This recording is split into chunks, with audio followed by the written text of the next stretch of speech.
All right. Hi, Panthers. Here's a little video that kind of goes along with our self-portrait unit that we're going to be doing this week. I thought this was kind of clever. It's a self-portrait where we are wearing our masks. And then, once we open it, there's your beautiful face behind the mask. And you're also going to notice in the background we have all these different words here to describe ourselves. So, I figured this would be a wonderful way to do a self-portrait and to also tap into why the times are so strange. We're learning on the internet, we're learning through videos, we might as well do a self-portrait that has something to do with current times. Now, our masks keep us safe, but you can't see our beautiful smiles, which are the best things about us. So, instead of ignoring the fact that we have to wear them, let's make some artwork inspired by our masks. Okay, so the first thing you're going to need is a white piece of paper. And I know if you are not feeling very confident about just drawing in pen or in marker, go ahead and draw everything in pencil first. And then if you make any mistakes, it's okay. You can erase it. Afterwards, you trace over it with a flare pen or a Sharpie or a black pen. You guys can use whatever you want to color. Pencils, colored pencils, markers, crayons, whatever you have available. All right? I'm going to turn my computer around and show you guys all the different steps on how to create our masked self-portraits.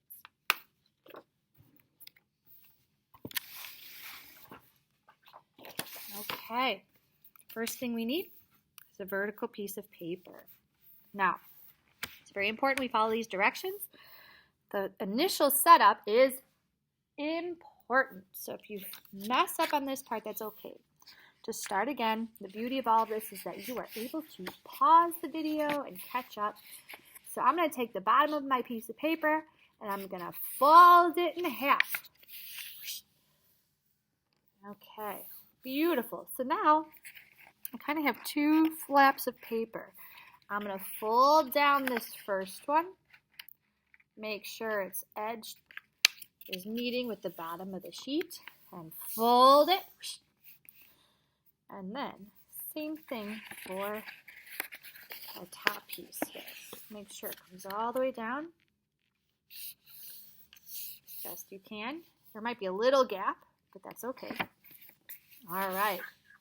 So here, find the center of your paper with your finger, and to the right or left of it, we're going to draw an arch for an eye. All right, and just to the other side. Okay, now this is going to be your eyes. Remember, we're going to have the colorful part of our eye, and then the center part is our pupil, the black part of the eye. I always leave a little bit of white there, so it looks like a nice highlight.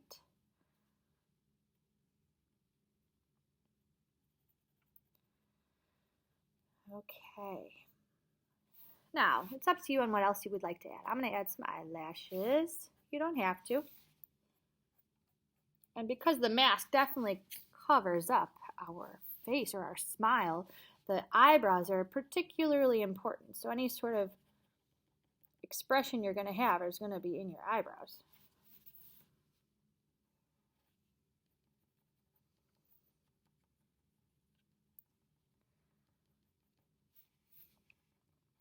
Some bushy brows, some very bushy eyebrows. Okay, so just a little further up, I'm going to make a mark up here, and that's going to be how I form my head. So it's kind of like doing a big rainbow. Go slowly, edge to edge. Draw the tops of my ears. And then whatever hairdo you have. So you could put your hair up in a curly ponytail. You can give yourself whatever hair you have. So let's see, I might just do something simple like this.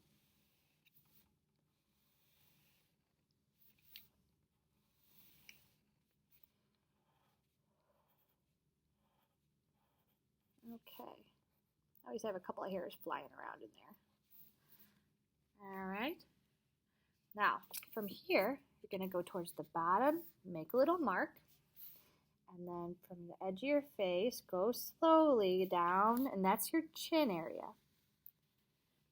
Connect it back up.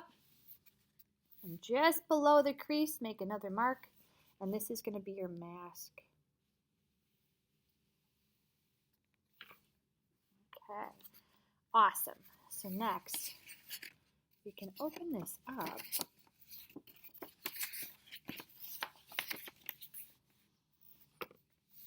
And down here at the second crease, we're going to draw our full face. Only this time without a mask.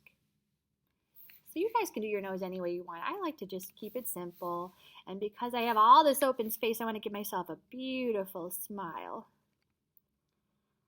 Big open mouth. And some teeth. I always like to give myself a tongue that looks like a bird. Draw the rest of your ears, the rest of your hair.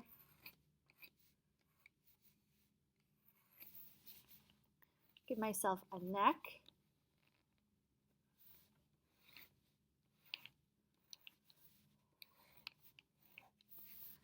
Okay. I suppose that doesn't really look like I'm smiling. You guys can change the mouth any way you like.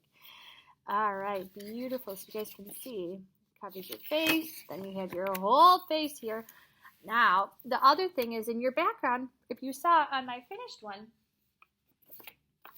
I want you guys to go ahead and write different words you think will describe you. Kind, silly, helpful, smart, awesome, creative, whatever. So, you guys, if you would like to do bubble letters, here's the easiest way to do it. You can do it in pencil like this, and then just kind of work around.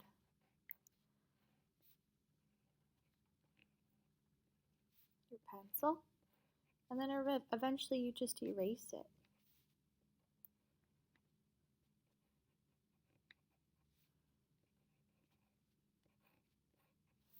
All right.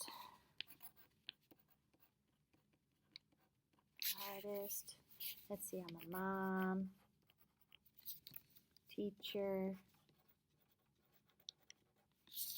and of course, everybody, remember, our masks, half the fun of it, I suppose, is to be able to decorate your mask. I've seen such cool designs. My one here, I think I put flowers on there. I think for this one, I might do some stripes, stars, flowers, your favorite sports team, whatever you think would be cool, whatever you like to do. Okay, and then even in your background, if you guys fill up your space with words, again, words that describe you, but you guys can also do designs, flowers, doodles, kind of fill in your background as best you can. So after this, it's really up to you on how you would like to decorate and color. I always like to use crayons because oftentimes my crayons, I have so many colors, and I'm able to create something slightly more realistic when it comes to my hair and my skin. And so I think I might have mentioned this before, but I know my first graders, I never had you guys in class. You guys had Miss Sung last year. So something I've been telling my students is whenever you go to color something, try to color it with more than one color. And especially since we're trying to draw ourselves, everybody is so unique.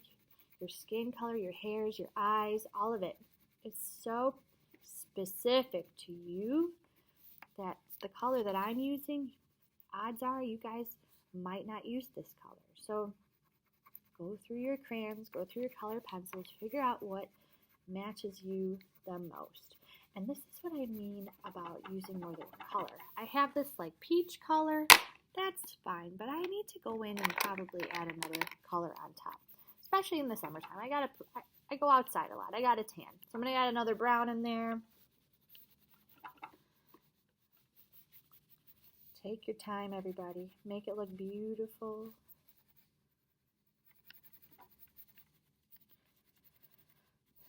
Okay, let's see, what else can I add? suppose I could give myself kind of some pink lips up top. Pink tongue. Makes sense. Let's say the inside of my mouth is dark, so I'm going to color this inside of my mouth black. And I'm not going to color the teeth. I just want them to stay white, so I'm just going to leave it alone because the paper's already white.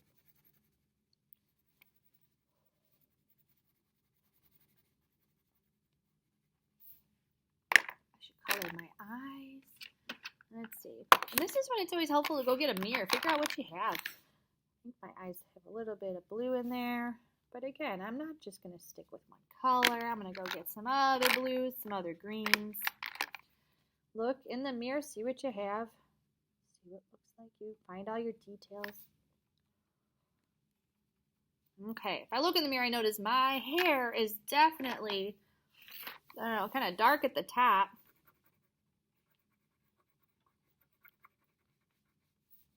Fill in the eyebrows too, dark at the top, and then it gets a little lighter at the ends. Probably should go to the salon soon, but who has time? Okay.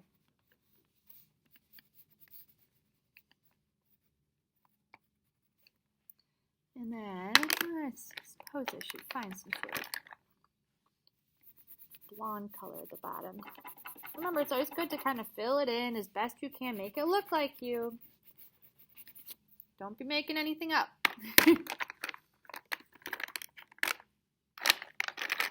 Okay.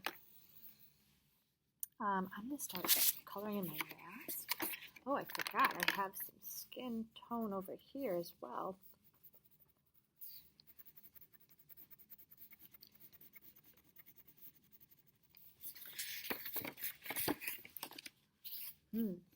I think, oh, excuse me, flying markers here.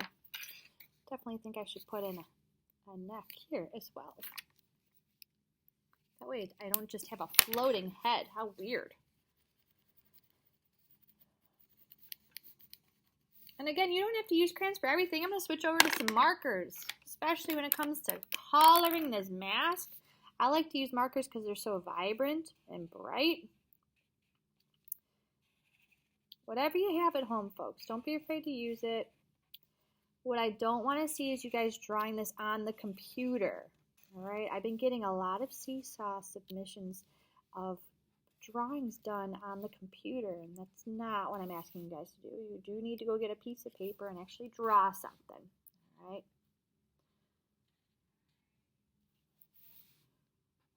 We'll get another color to put in between. And then, of course, it's going to be up to you guys and ladies to color the background as well. So you can't just leave your background blank. We need to make sure we're doing something with the background. And so you can use markers, color in your bubble letters, fill in your background with some solid color. I'll show you mine again, my finished one. And just for the sake of you guys not having to watch a super long video, I'll point out exactly what I mean.